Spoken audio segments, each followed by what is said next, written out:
Hello and welcome to notebook.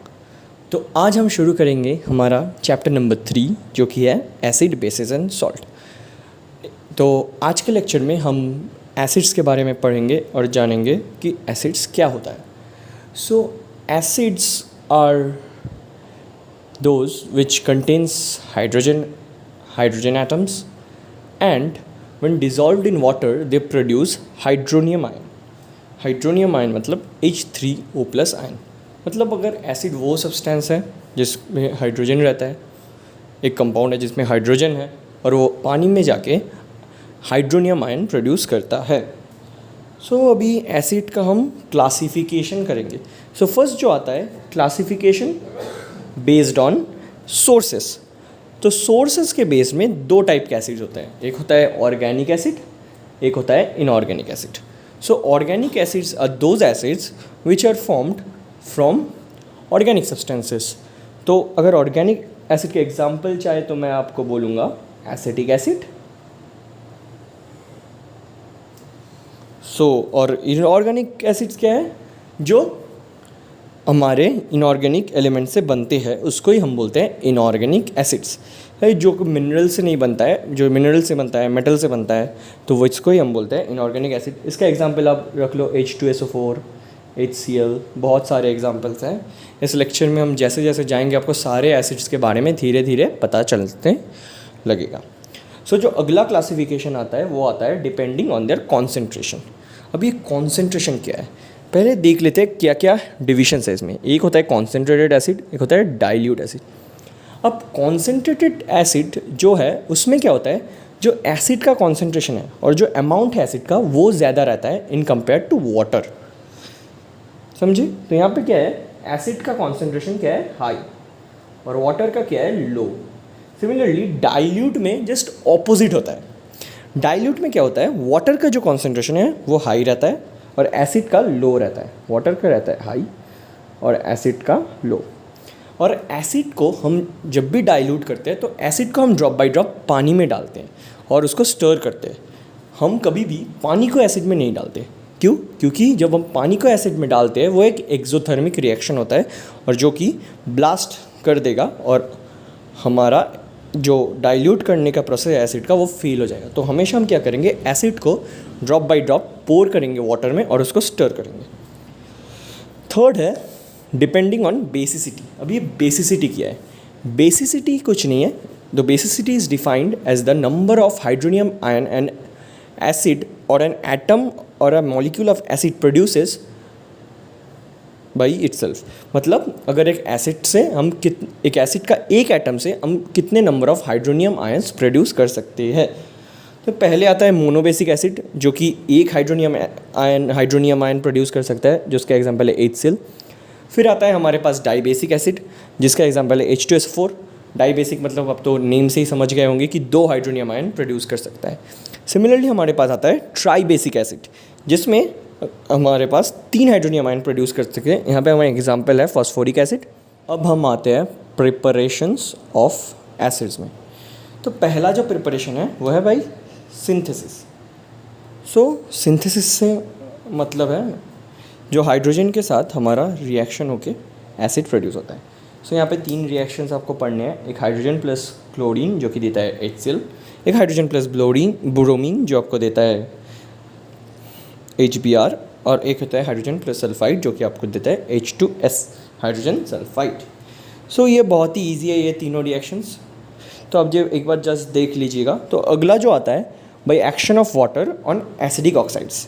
तो acidic oxides हमारे पास क्या होता है, सल्फेट होता है, सल्फाइड होता है, हमारे पास कार्बन डाइऑक्साइड होता है, P2O5 होता है और N2O5 होता है। तो यहाँ क्या होता है, जब भी हम सल्फाइड को वाटर के साथ रिएक्ट करेंगे तो हमारा सल्फ्यूरिक एसिड फॉर्म होगा। सिमिलरली हम सल्फर ट्राईऑक्साइड को, मैं सल्फाइड बोल दिया, सल्फर ट्राईऑक्साइड को जब हम वाटर के साथ रिएक्ट करते हैं तब हमारा सल्फ्यूरिक एसिड फॉर्म होता है। सिमिलरली हम जब सल्फर डाइऑक्साइड को हम वाटर के साथ रिएक्ट करेंगे तो हमारा सल्फ्यूरस एसिड फॉर्म होगा। इसको हम कहते हैं सल्फ्यूरिक एसिड। यहाँ पे फ्यूरिक, यहाँ पे है सल्फ्यूरस एसिड। ये डिफरेंस याद रखना। फिर हम कार्बन डाइऑक्साइड को रिएक्ट करेंगे वाटर से तो क्या फॉर्म होगा, कार्बोनिक एसिड H2CO3। सिमिलरली आप P2O5 को वाटर के साथ रिएक्ट कराओगे तो हमारा क्या होगा, फॉस्फोरस एसिड। सिमिलरली N2O5 को वाटर के साथ रिएक्ट कराओगे तो हमारा HNO3 जो कि है नाइट्रिक एसिड वो फॉर्म होता है। और एक इन्फॉर्मेशन है जो आपको याद रखना है, वो क्या है, nitrogen dioxide is called mixed acid anhydride. ये क्यों होता है, क्योंकि जब NO2 को हम वाटर के साथ रिएक्ट कराते हैं वो दो एसिड फॉर्म करता है, एक है नाइट्रिक एसिड और एक है नाइट्रस एसिड। सो ये भी आपको याद रखना है, ये थोड़ा इंपॉर्टेंट है, शॉर्ट क्वेश्चन में आ जाएगा कभी तो आपको लिखना लगेगा। अगला आता है नॉन मेटल को ऑक्सीडाइज करके एसिड फॉर्म करना।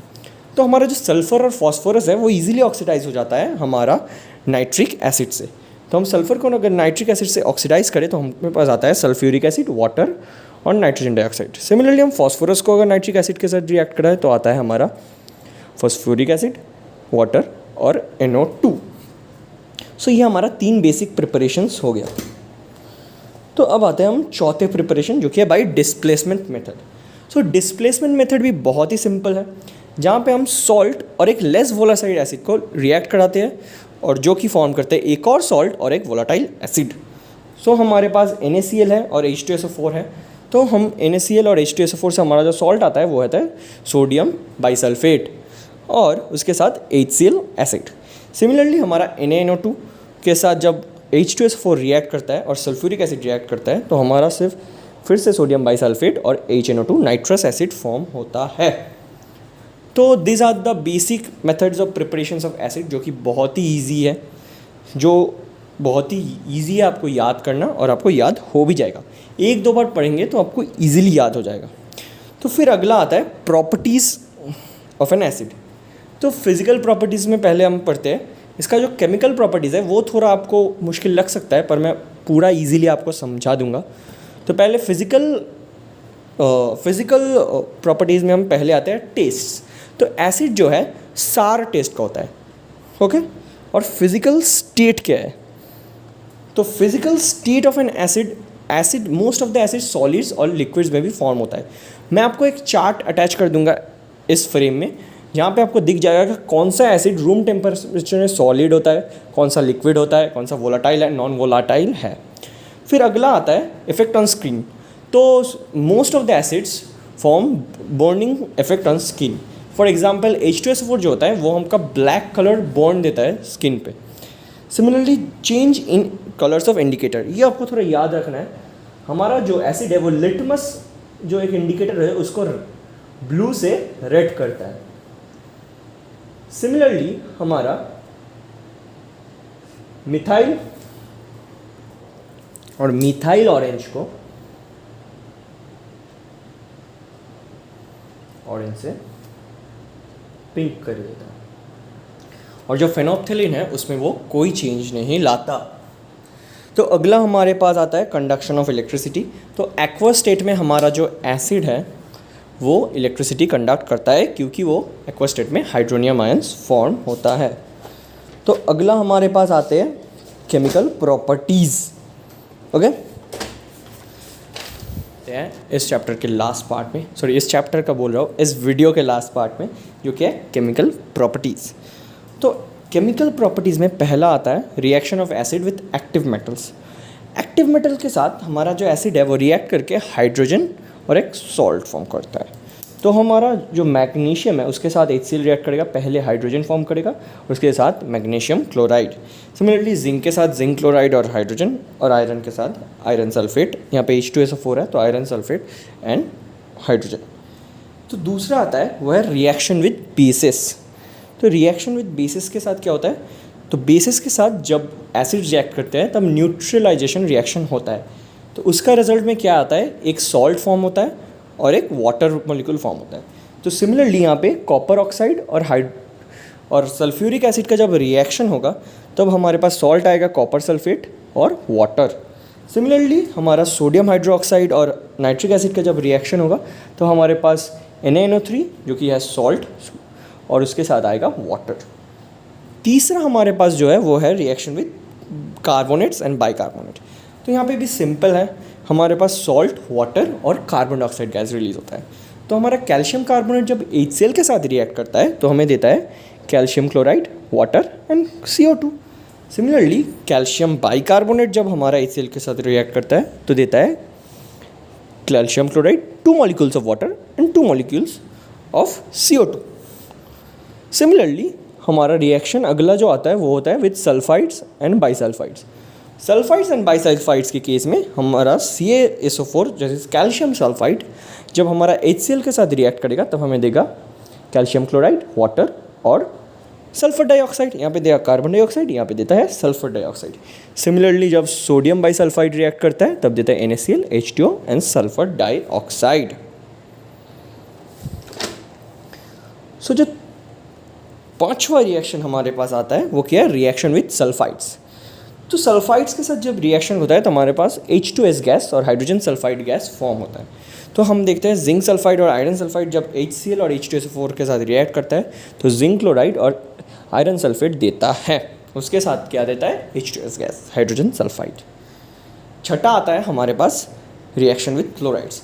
क्लोराइड्स के साथ बहुत ही हाई टेम्परेचर में और कॉन्सेंट्रेटेड H2SO4 और एसिड से रिएक्ट होता है। NaCl जब H2SO4 कॉन्सेंट्रेटेड से 200 डिग्री से कम टेम्परेचर में रिएक्ट होता है तब हमारे पास सोडियम NaHSO4 जैसे सोडियम बाइसल्फेट आता है, उसके साथ HCl रिलीज होता है। सिमिलरली जब NaCl सल्फ्यूरिक एसिड के साथ 200 डिग्री टेम्परेचर के ऊपर रिएक्ट करता है तब हमारे पास Na2SO4 सोडियम सल्फेट और HCl फॉर्म होता है। और जो अगला आता है वो है नाइट्रेट्स के साथ रिएक्शन। सो नाइट्रेट्स के साथ हमारा जो है वो PbNO3 नाइट्रेट जो 2HCl में HCl के साथ रिएक्ट करके हमारा सॉल्ट देता है lead chloride and 2HNO3। Similarly हमारा लेड डायरेक्टली कभी रिएक्ट नहीं करता, उसका जो सोल्यूशन है वो रिएक्ट करते हैं हमारे एसिड के साथ। सिमिलरली लेड नाइट्रेट H2SO4 के साथ रिएक्ट करके लेड सल्फेट और H2NO3 देता है। और जो लास्ट रिएक्शन हमारे पास आता है वो क्या है, KNO3 का रिएक्शन विथ H2SO4 जो हमें देता है KHSO4 और HNO3। सिमिलरली KNO3 का रिएक्शन जो H2SO4 के साथ होता है अबव 200 डिग्री सेल्सियस तब हमारे पास K2SO4 आता है। इस दोनों में भी अब सिमिलरिटी आपको दिख जाएगा। तो इस चैप्टर में कुछ याद रखने वाला चीज़ एकदम नहीं है, सिर्फ आपको रिएक्टेंट्स देखना है और उसका प्रोडक्ट करस्पॉन्डिंग आपको याद हो जाएगा। क्योंकि देखिए NaCl H2SO4 200 डिग्री से कम बाइसल्फेट, 200 डिग्री से ज़्यादा सल्फेट। लेड का सोल्यूशन रिएक्ट होगा, लेड का सॉल्ट फॉर्म होगा, HNO3 फॉर्म होगा। सिमिलरली सल्फाइड्स के साथ रिएक्ट होगा, H2S गैस, सॉल्ट। तो ऐसे ही आपको बहुत ही ईजिली ये सब चीज़ याद होते रहेगा। तो इस लेक्चर के लिए बस इतना ही। तो अगले लेक्चर में हम पढ़ाएंगे बेसिस। तो मिलते हैं अगली क्लास में, तब तक के लिए बाय।